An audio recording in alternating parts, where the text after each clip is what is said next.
Day 45 of 365 Bible Stories. Soon, the grain Joseph had given his brothers began to run out. Jacob said to his sons, "Go back to Egypt and buy more food." "But Father," they replied, "we cannot return unless we bring Benjamin with us."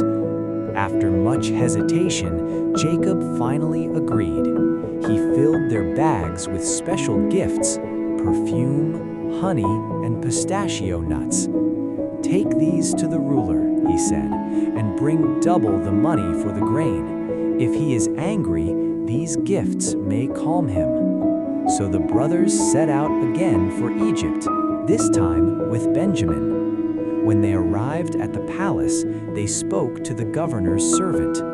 "Last time we came," they explained, "we paid for the grain, but on our journey home, we found the money back in our sacks. We don't know how it happened, but we have brought it back."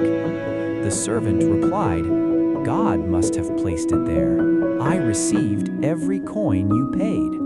The brothers were confused, but they followed the servant inside and waited to meet the governor once more. Join me tomorrow as we continue this journey through the Bible.